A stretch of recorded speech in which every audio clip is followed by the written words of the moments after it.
Day by day, nothing changes, but when you look back, everything is different.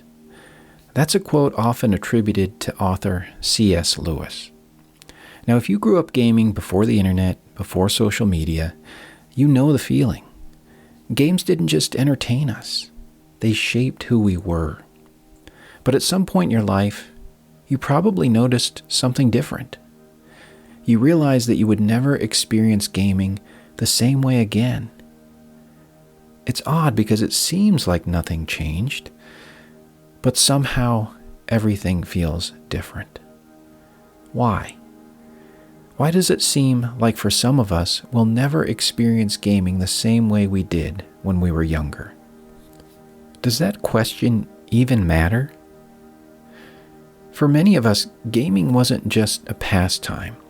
It was woven into the fabric of our childhood, our friendships, the way we grew up. So when that experience doesn't feel the same anymore, it's almost as if you lost an old friend, one you didn't keep in touch with, even though you always meant to. If we can understand why the experience is different now, it helps us make peace with that loss and maybe even appreciate the new ways gaming can bring joy into our lives today. Understanding the change doesn't take away what we've lost, but it can actually help us to find the magic again. So, what changed? Well, for one, the way we discovered games changed. There was a time when discovering a game was part of the magic. Do you remember walking into a rental store and how that simple act brought so much excitement?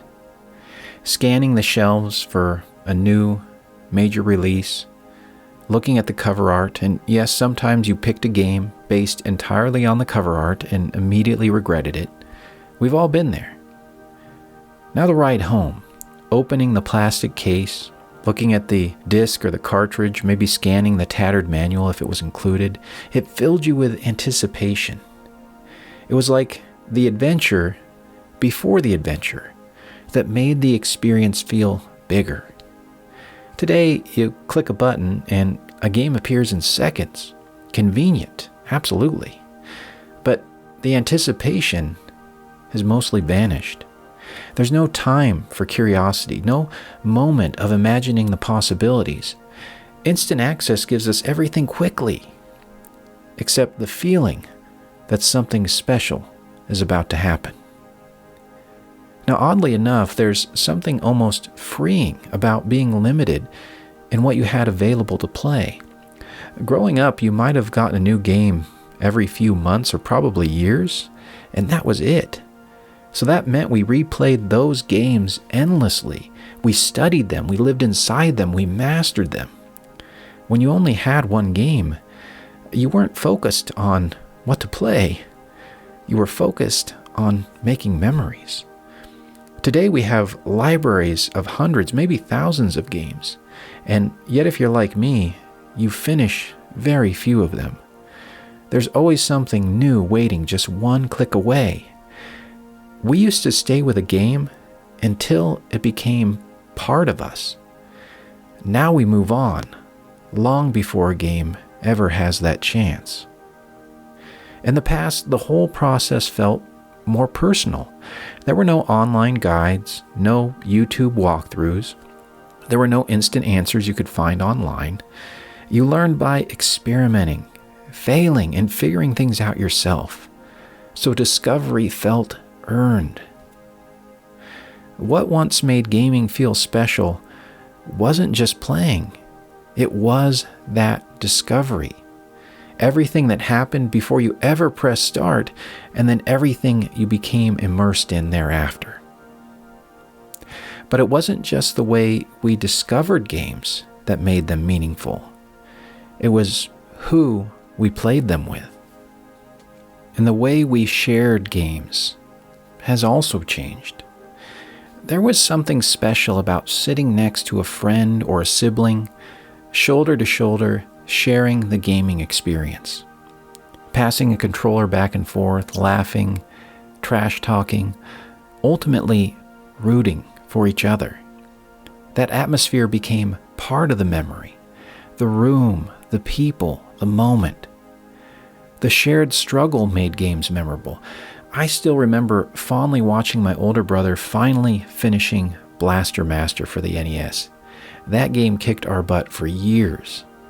He was equally proud of me when a few years later, I was the first between the two of us to finish Super Metroid.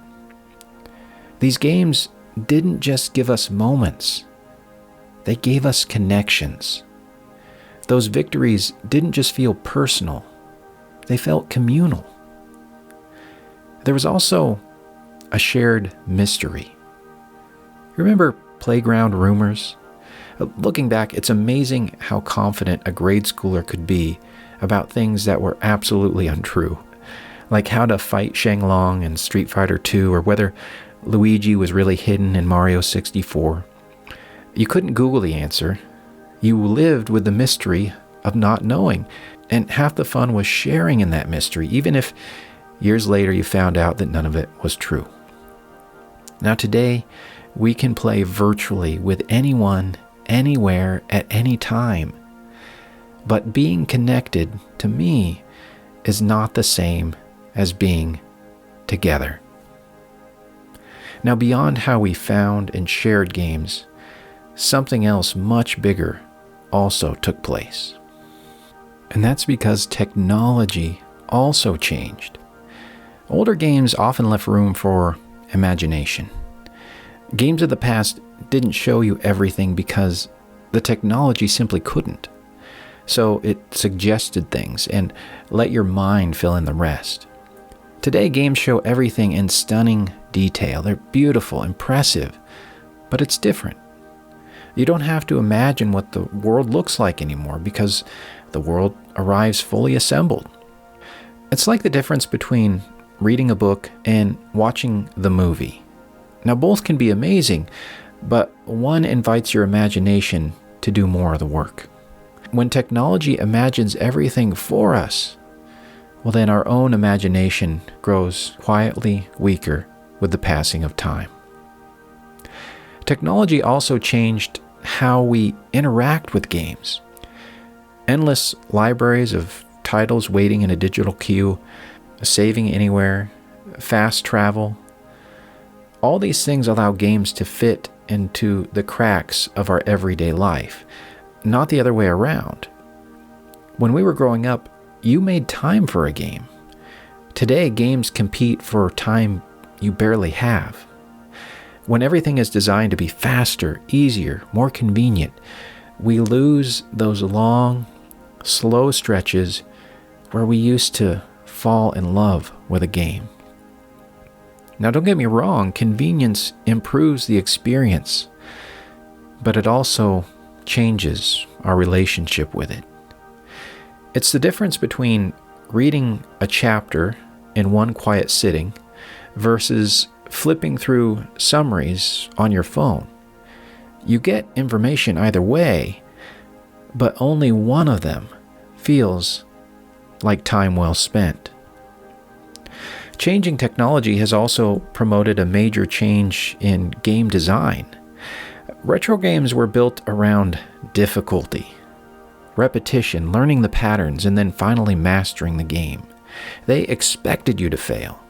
They asked you to try again and again. True, they were short, but their depth was often found in the persistence and patience they refined in you. And no, we don't need to pretend we were gaming monks who never got frustrated. Most of us threw a controller at least once. But I think you get the point. See, by comparison, modern games are built around accessibility, story, cinematic immersion, their scale. They're bigger, broader, more impressive, but often designed so you won't get stuck, you won't get frustrated. Older games built connection through effort. Newer games build connection through experience. Older games often required you to slow down, pay attention, and learn the language. Newer games tend to meet you where you are and prompt you to keep moving in a certain direction. And older games Getting stuck was normal, even expected. In newer games, getting stuck is often treated as a design flaw. Now, it's not to say that either style is better than the other, but to point out they engage us in different ways. And that approach says something about how gamers have changed. See, beyond graphics, convenience, design philosophy, the biggest shift of all has not been technological. It's personal. The biggest change of all is that you and I have changed. When we were young, time felt different. Evenings felt slower. Weekends felt longer. And games naturally slid into those open spaces. They weren't something we fit in, they were something we planned our days around. We didn't worry about responsibilities, we weren't checking notifications. There was no voice in the back of our head reminding us of what else we needed to do. As adults, our time is fragmented. Responsibilities pull us in every direction. Even when we sit down to play a game, part of us remains somewhere else. It's not that we lost the ability to enjoy games. It's that we lost the uninterrupted space where those games once lived. The world around us has changed. Phones, streaming, constant information. Our attention is pulled in a dozen different directions at once. Even when we want to immerse ourselves, there's always something nudging at the edge of our focus. Games didn't get harder to enjoy. Life just got louder. And that constant din of adulthood makes it harder to disappear into a world for hours, the way we once did without even thinking about it. Here's a truth that took me a long time to come to grips with. We're not just remembering games. We're remembering the person we were when we played them. We're remembering the house we lived in, the friends we played with, the way Saturdays felt, the simplicity of that time in our lives. A game wasn't just a game. It was tied to a moment in our personal history. That's why replaying a game never quite recreates the feeling. We can replay the level, but you can never replay the moment. It seems we outgrow moments long before we outgrow the things we loved in them. But even though the experience isn't the same, that doesn't mean the enjoyment is gone for good. It just means we have to connect with games differently now. And that difference tells us something important about us. It tells us that we've grown. So the magic isn't gone. It too has just changed. Modern gaming offers things we could only dream about when we were young. Huge worlds, stories that genuinely move us, moments of scale and beauty that older hardware simply could not create. What games offer today is not necessarily better or worse. It's simply a different kind of wonder. And sometimes that sense of scale reminds us of what first drew us into gaming in the beginning. The feeling of stepping into a world bigger than ourselves. And while we can't return to the past, we can revisit the games that shaped us more easily than ever before. Emulation, mini consoles, digital collections, online preservation projects. Through such things, we can access decades of gaming history instantly. Now, true, as we've discussed, it's not the same experience we had as kids. But the memories attached to those games are still there. And revisiting them often allows us to experience these games in new and meaningful ways. Because here's something that I've often overlooked. Our long history with games can actually enhance how we appreciate them now. We have decades of experience, decades of appreciating level design, storytelling, atmosphere, mechanics, music. We see things now that we would have never noticed as kids. We understand how far games have come and how many small miracles often went into making them. Our relationship with games doesn't have to disappear. It just needs to mature, as we did. It's a bit like hearing an old song. The melody stays the same, but the meaning of the lyrics change as you do. Growing older does not have to take the joy of gaming away. But if you allow it, it can change the way you see it.